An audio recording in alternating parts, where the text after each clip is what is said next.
నమస్తే, welcome to 6 TV. నా పేరు శాలిని. ఇక పలు వార్తా పత్రికలో ఉన్నటువంటి ప్రధాన అంశాలు ఒకసారి చూద్దాం.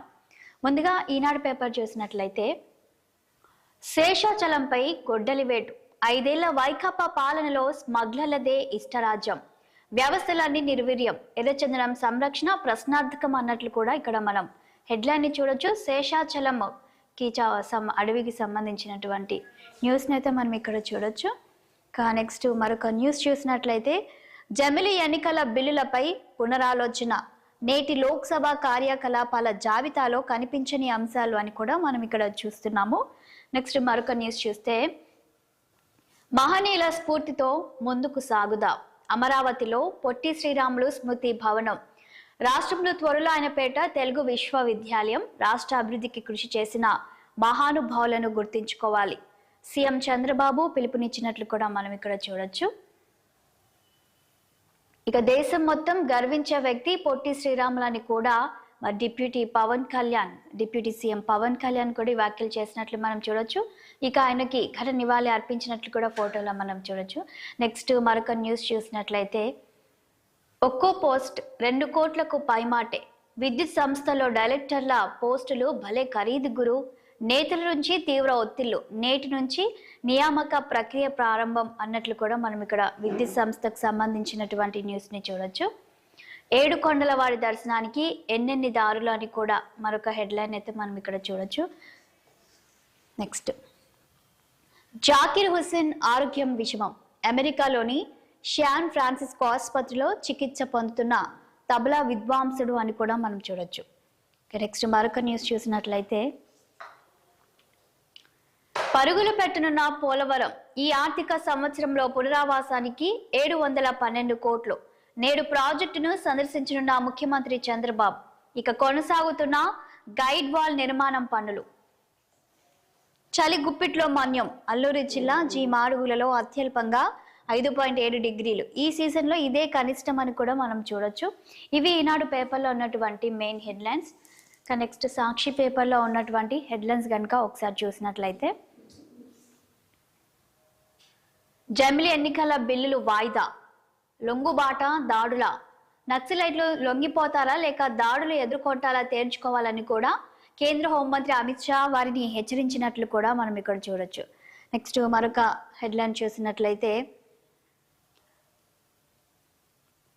విజన్ 2047 ఓ డొల్లా డాక్యుమెంట్, మరోసారి చంద్రబాబు పబ్లిసిటీ స్టంట్, వైఎస్ఆర్సీపీ అధినేత వైఎస్ జగన్ ఇక ఈ విషయంపై ధ్వజమెత్తినట్లు కూడా మనం చూడొచ్చు.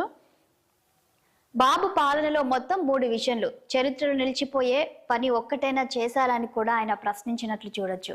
మరొక న్యూస్ చూసినట్లయితే దుదికి దుక్కి లేదు, పేరుకే పెద్ద ఆసుపత్రులు, ఏ మందులుండో, డ్రెస్సింగ్ మెటీరియల్ కు చేతులు ఎత్తేస్తున్న వైనం అని కూడా మనం ఇక్కడ చూడొచ్చు. గ్యాస్, షుగర్, బీపీ సమస్యలకు మందులు ఇవ్వలేని వైనం, అన్ని బయటకు రాస్తున్న వైద్యులు అని కూడా ఇక మనం ఆసుపత్రులకు సంబంధించిన న్యూస్ అయితే చూడొచ్చు. విశాఖ కేజీహెచ్ లో అరకుర మందుల కోసం పడిగాపులు పడుతున్న రోగులు, వారి కుటుంబ సభ్యులు అని కూడా మనం ఇక్కడ చూస్తూ ఉన్నాము. మరొక న్యూస్ చూసినట్లయితే త్వరలో పొట్టి శ్రీరాములు తెలుగు వర్సిటీ అని కూడా మనం ఈనాడు పేపర్లో చూసిన న్యూస్ ని ఇక్కడ మరోసారి చూడొచ్చు. ఇక మరొక న్యూస్ చూసినట్లయితే జగన్ హయాంలో జిఎస్డిపి జోరు, 1.94 లక్షల కోట్ల అదనంగా పెరిగిన రాష్ట్ర స్థూల ఉత్పత్తి, ఆర్బీఐ నివేదికలో వెల్లడి అన్నట్లు కూడా మనం ఇక్కడ చూస్తూ ఉన్నాము. నెక్స్ట్ మరొక న్యూస్ చూసినట్లయితే స్థిరంగా అల్పపీడనం, నేడు తీవ్ర అల్పపీడనంగా మారే అవకాశం, 18న తమిళనాడులో తీరం దాటే ఛాన్స్, రేపు దక్షిణ కోస్తా రాయలసీమలో అక్కడక్కడ మోస్తారు వానలు అని కూడా మనం ఇక్కడ చూడొచ్చు. ఇక నీళ్ల కోసం రోడ్డెక్కిన రైతులు, రాళ్లపాడు ప్రాజెక్టు వద్ద ఆందోళనకు దిగిన కుడి కాలువ పరిధిలోని రైతులు, నీరు లేక పంటలు ఎండిపోతున్నాయని ఆవేదన, 2 రైతుల ఆత్మహత్యయత్నం అడ్డుకున్న తోటి రైతులు, ప్రాజెక్టులో చేపల పెంపకం కోసమే నీరు విడుదల చేయట్లేదని ఆగ్రహించినట్లు కూడా మనం చూడొచ్చు. క్రేన్ సహాయంతో కుడి కాలువ గేట్ ఎత్తేందుకు ప్రయత్నిస్తున్న రైతులు అని కూడా మనం చూడొచ్చు. ఉత్సాహంగా నేవీ మ్యారథాన్, విశాఖ సాగర తీరం జనసంద్రంగా మారింది, తూర్పు నావికాదళం ఆదివారం తెల్లవారుజామున నిర్వహించిన 42 కిలోమీటర్లు హాఫ్ మారథాన్ 10 కిలోమీటర్ల పరుగు పోటీలతో పాటు 5 కిలోమీటర్ల ఫన్ రన్ లో ప్రజలు ఉత్సాహంగా పాల్గొన్నట్లు కూడా మనం ఇక్కడ చూస్తే అర్థమవుతుంది. ఇవి సాక్షి పేపర్లో ఉన్నటువంటి మెయిన్ హెడ్లైన్స్. నెక్స్ట్ ఆంధ్రజ్యోతి పేపర్లో ఉన్నటువంటి హెడ్లైన్స్ కనుక ఒకసారి చూసినట్లయితే, slow speed corridor, outer ring రోడ్డుపై టోల్ నిర్వహణ అస్తవ్యస్తం, టోల్ బూత్లలో పనిచేయని బూమ్ బారియర్స్, భారీగా నిలిచిపోతున్న వాహనాలు అని కూడా మనం ఇక్కడ చూడొచ్చు. ఎగ్జిట్ టోళ్లు నిండిపోయి ఓఆర్ఆర్ పై వరకు చేరిక, 20 వాహనాలు దాటి ఆగితే ఉచితం అని కూడా మనం ఇక్కడ చూస్తున్నాము. నెక్స్ట్ మరొక న్యూస్ చూసినట్లయితే, ధరణి ఇక భూమాత, కొత్త ఆర్వార్ చట్టం ముసాయిదా సిద్ధం అన్నట్లు కూడా మనం చూస్తూ ఉన్నాం. ఇక సర్దార్ పటేల్ చిత్రపటానికి నివాళులు అర్పిస్తున్న సీఎం రేవంత్, అలాగే మంత్రులను కూడా ఇక్కడ చూడొచ్చు. మరొక న్యూస్ చూస్తే, వ్యవసాయ కూలీలకు ఏటా 12,000 రూపాయలు ఆర్థిక సాయం అందచేతకు 28న శ్రీకారం, 6 నెలలకోసారి 6,000 రూపాయలు పంపిణీ అని కూడా ఇక్కడ డిప్యూటీ సీఎం బట్టి విక్రమార్క తెలిపినట్లు కూడా మనం చూడొచ్చు. అన్నదాతల కోసం 50,000 కోట్ల ఖర్చు చేస్తున్నట్లు కూడా వారు చెప్పినట్లు చూడొచ్చు. బీఆర్ఎస్ దుష్ప్రచారాన్ని ప్రజలు నమ్మరు, గత ప్రభుత్వం చేసిన అప్పులపై అసెంబ్లీలో చర్చకు కేటీఆర్, హరీష్లు సిద్ధమా అని కూడా ఆయన క్వశ్చన్ చేసినట్లు చూడొచ్చు. నాటి అప్పులపై శ్వేతపత్రం విడుదల చేస్తామని కూడా ఇక ఉప ముఖ్యమంత్రి భట్టి విక్రమార్క మరి వ్యాఖ్యానించినట్లు మనం ఇక్కడ చూడొచ్చు. 15 రోజుల్లో సర్వే పూర్తి, ఇల్లు మంజూరు, 500 లోపు దరఖాస్తులున్న గ్రామాల్లో అమలు, పరిశీలన త్వరితగతిన పూర్తయ్యేలా ప్రణాళిక, నెట్ సమస్య ఉన్న చోట్ల ఆఫ్లైన్లో సర్వే, ఆ తర్వాత యాప్లో నమోదుకు చర్యలు, అన్ని జిల్లాల కలెక్టర్లకు సర్కారు సూచనలు, లబ్ధిదారుల కోసం గ్రీవెన్సెల్ టోల్ ఫ్రీ అని కూడా మనం ఇక్కడ మరి చూస్తూ ఉన్నాము. నెక్స్ట్ మరొక న్యూస్ చూసినట్లయితే, మెగా బ్రదర్స్ ఇంటికి అల్లు అర్జున్, అల్లుడు ఎలా ఉన్నావని అడిగిన చిరు, సతీ సమేతంగా చిరంజీవి వద్దకి అర్జున్, అనంతరం నాగబాబు నివాసానికి కూడా అన్నట్లు కూడా ఇక మెగా ఫ్యామిలీకి సంబంధించిన న్యూస్ని ఇక్కడ చూడొచ్చు. ఏపీ నుంచి సన్నాల అక్రమ రవాణా, ఏపీ నుంచి తెలంగాణలోకి వస్తుండగా వల్లభిలో నిలిపేసిన ధాన్యం లారీలను కూడా మనం ఇక్కడ చూస్తూ ఉన్నాము. నెక్స్ట్ మరొక న్యూస్ చూసినట్లయితే, గ్రూప్ 2కు 46% హాజరు, పేపర్ 1తో పోలిస్తే పేపర్ 2 తేలిక, జనగామలో అధికార నిర్లక్ష్యంతో అవకాశం కోల్పోయిన గిరిజన అభ్యర్థిని, సెంటర్పై తప్పుడు సమాచారంతోనే నేటితో ముగియనున్న పరీక్షలను కూడా ఇక పాలమూరులో స్క్రైబ్ సాయంతో పరీక్ష రాస్తున్న అందుడు అని కూడా ఈ ఫోటోలో చూస్తే అర్థమవుతుంది. నెక్స్ట్ మరొక న్యూస్ చూస్తే, అధ్యక్ష రేసులో లేను, రాష్ట్ర పార్టీలో నియామకాలపై చర్చ కూడా జరగలే, నాకు బాధ్యతలు అప్పగిస్తారనేది ఊహాగానాలే, మంత్రి పదవి రూపంలో పెద్ద బాధ్యతలో ఉన్న తప్పుడు ప్రచారాలతో నాపై కుట్రలు పన్నుతున్నారని కూడా కేంద్ర సహాయ మంత్రి బండి సంజయ్ వ్యాఖ్యానించినట్లు కూడా చూడొచ్చు. నెక్స్ట్ మరొక న్యూస్ చూస్తే, సర్కారీ కార్పొరేట్ ఆసుపత్రి పిహెచ్సి నుంచి బోధన ఆసుపత్రుల దాకా హంగులు, రోగులను సాధారణంగా చేర్చుకొని చికిత్సకు చర్యలు, రిసెప్షన్, వైద్యుల గదులు, ల్యాబ్లు తెలిసేలా బోర్డులు, రోగులు గుర్తించేలా పిహెచ్సి సబ్ సెంటర్లకు బ్రాడింగ్, పోర్టల్తో ఒకే ప్లాట్ఫామ్ పైకి ప్రైవేటులో అధ్యయనం అన్నట్లు కూడా కార్పొరేట్ ఆసుపత్రికి సంబంధించి సర్కారీ కార్పొరేట్ ఆసుపత్రికి సంబంధించిన అప్డేట్ని చూడొచ్చు. తప్పు నాదే, క్షమించండి, సారీ చెప్పడం తప్ప మాట్లాడలేని స్థితిలో ఉన్న జర్నలిస్ట్ రంజిత్తో మంచు మోహన్ బాబు, విష్ణుతో కలిసి ఆసుపత్రికి వెళ్లి పరామర్శ, కుటుంబానికి అండగా ఉంటానని హామీ, జర్నలిస్టు త్వరగా కోలుకోవాలని ఆకాంక్ష అన్నట్లు కూడా మనం ఇక్కడ ఫోటోలో చూస్తే అర్థమవుతుంది. ఇక ఆదిలాబాద్ 4.7, రాష్ట్రంలో అత్యంత కనిష్ట ఉష్ణోగ్రత నమోదు, ఆదిలాబాద్ జిల్లా భీమాపూర్లో 6.3 డిగ్రీలు ఉన్నట్లు చూడొచ్చు. పటాన్చెరులో 8.8 డిగ్రీలు, మరో 2 చోట్ల. తెలంగాణ అంతటా వణుకు పుట్టిస్తున్న చలిపులి అని కూడా మనం చూడొచ్చు. ఈ వారమే జమిలీ బిల్లు పార్లమెంట్ లో ప్రవేశపెట్టనున్న కేంద్రం, నేటి బిల్లుల జాబితాలో లేకపోవడంతో ప్రభుత్వం వెనక్కి తగ్గిందన్న ఊహాగానాలు వస్తున్నట్లు చూడొచ్చు. పునరాలోచన లేదన్న బీజేపీ వర్గాలు, పార్టీల మద్దతు కూడగట్టేందుకు యత్నాలు, ఎన్నికలు ఎప్పుడైనా దానిపై అస్పష్టత అని కూడా మనం చూడొచ్చు జమిలీ ఎన్నికలకు సంబంధించి. ఇక ఇవి ఆంధ్రజ్యోతి పేపర్లో ఉన్నటువంటి హెడ్లైన్స్. నెక్స్ట్ వెలుగు పేపర్లో ఉన్నటువంటి హెడ్లైన్స్ కనుక మనం చూసినట్లయితే,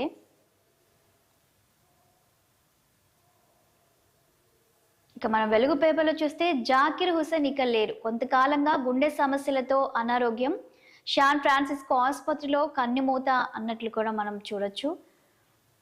జమిలిపై వెనక్కి ఇక మనం ఈనాడు ఆంధ్రజ్యోతిలో చూసినట్లుగానే జమిలి ఎన్నికలకు సంబంధించిన న్యూస్ ని ఇక్కడ మరోసారి చూడొచ్చు. బిజినెస్ లిస్ట్ నుంచి బిల్లులు తొలగించిన కేంద్రం అని చూస్తున్నాం. అదేవిధంగా ఆదిలాబాద్ లో చలిమంట కాగుతున్న గ్రామస్తులను కూడా చూడొచ్చు. నెక్స్ట్ మరొక న్యూస్ చూసినట్లయితే రైతు భరోసాకు లిమిట్ 7 లేదా 10 ఎకరాలు.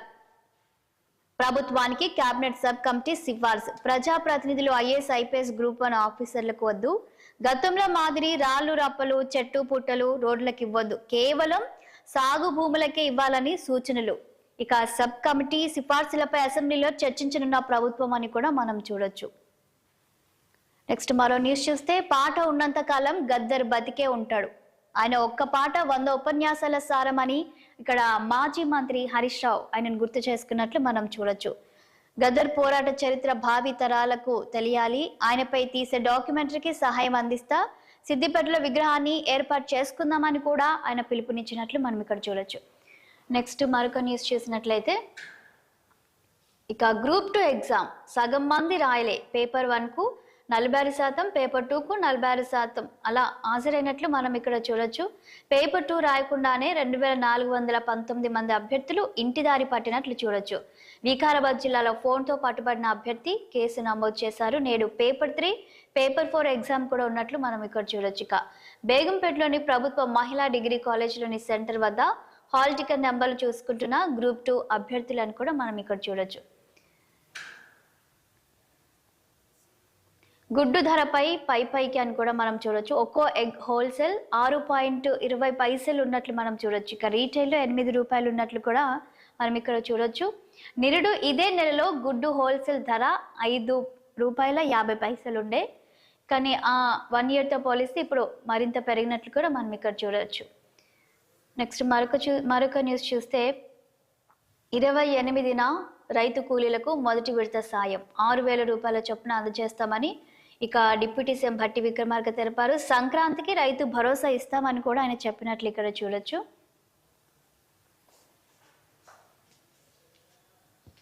శంషాబాద్ ఎయిర్పోర్ట్ దేశంలోనే తొలి విమానాశ్రయంగా రికార్డు. ఆర్టిఫిషియల్ ఇంటెలిజెన్స్ ద్వారా operations. Airport predictive operation centre ఏర్పాటు. రద్దీ, సెక్యూరిటీ చెకింగ్ వంటి వాటిపై విశ్లేషణ. అందుకు అనుగుణంగా ఎయిర్లైన్స్ సంస్థలు సిబ్బందికి సూచనలు. ఇక తగ్గనున్న ప్రయాణికుల చెక్ ఇన్ టైం అని కూడా మనం ఇక్కడ చూడొచ్చు. ఇవి వెలుగు పేపర్లో ఉన్నటువంటి హెడ్లైన్స్. చివరిగా దిశ పేపర్లో ఉన్నటువంటి హెడ్లైన్స్ ని చూసినట్లయితే మన్మోహన్ ను రాష్ట్రపతిగా, ప్రణబ్ ను ప్రధానిగా చేసి ఉండాల్సింది. ప్రణబ్ ప్రధాని అయితే గవర్నెన్స్ మరోలా ఉండేది. 3వ సారి కూడా యూపీఏ గెలిచేది. ఎమవెరిక్ ఇన్ పాలిటిక్స్ పుస్తకంలో కాంగ్రెస్ సీనియర్ నేత మణిశంకర్ అయ్యారని కూడా మనం ఇక్కడ చూడొచ్చు. నెక్స్ట్ మరొక న్యూస్ చూసినట్లయితే నాగబాబు మంత్రిత్వ శాఖపై జోరుగా చర్చ. సినిమాటోగ్రఫీ లేదా గనుల శాఖ ఇచ్చే అవకాశం అన్నట్లు కూడా మనం ఇక్కడ చూడొచ్చు.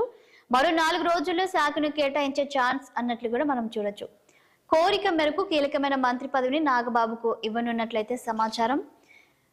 ఇక పోలవరంపై ఫుల్ ఫోకస్. నేడు పోలవరం పనుల షెడ్యూల్ విడుదల చేయనున్న సీఎం, ప్రాజెక్టును సందర్శించి సమీక్షించనున్న చంద్రబాబు అని కూడా మనం ఇక్కడ చూస్తున్నాం. జనవరి 2న కొత్త డయాఫ్రమ్ వాల్ పనుల ప్రారంభం అన్నట్లు కూడా పోలవరం సంబంధించిన న్యూస్ ని చూడొచ్చు. ఇక అదే విధంగా అమరావతిలో అమరజీవి విగ్రహం, ఆయన పేరుతో తెలుగు యూనివర్సిటీ ఏర్పాటు. నెక్స్ట్ ఎయిమ్స్ పాలక మండలి సభ్యులుగా ఎంపీలు కేసినేని బాలశౌరి. అధికారికంగా ప్రకటించిన లోక్సభ సచివాలయం. ప్రధాని మోదీ, సీఎం చంద్రబాబుకు కృతజ్ఞతలు తెలిపిన ఎంపీలు అని కూడా మనం ఇక్కడ చూడొచ్చు. జీజీహెచ్ కు జింకానా మణిహారం. కేంద్ర మంత్రి పెమ్మసాని చంద్రశేఖర్, డాక్టర్ పొద్దుల ప్రసాద్ విరాళంతో నిర్మిస్తున్న అదనపు భవనాలకు శంకుస్థాపన చేస్తున్నట్లు కూడా ఇక్కడ మనం చూడొచ్చు.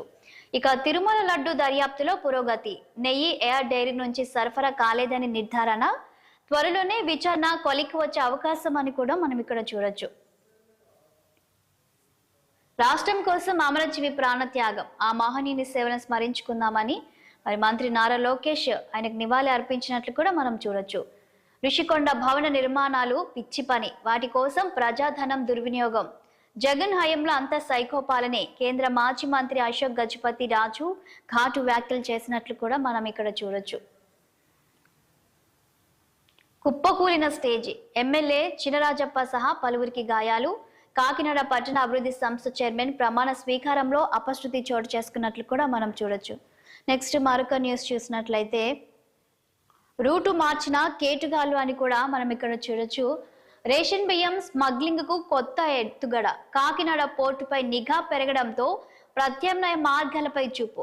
యాంకరేజ్ పోర్ట్ కాకుండా డీప్ వాటర్ పోర్ట్ నుంచి స్మగ్లింగ్ వ్యూహం అన్నట్లు కూడా మనం ఇక్కడ చూస్తూ ఉన్నాం. నెక్స్ట్ మరొక న్యూస్ చూస్తే నారాయణపూర్ ఎన్కౌంటర్ బూటకం, 7 మృతుల్లో 5 గ్రామీణులు. విచారణ జరిపే అధికారులపై చర్యలు తీసుకోవాలని లేఖ విడుదల చేసిన మావోయిస్టులను కూడా మనం చూడొచ్చు.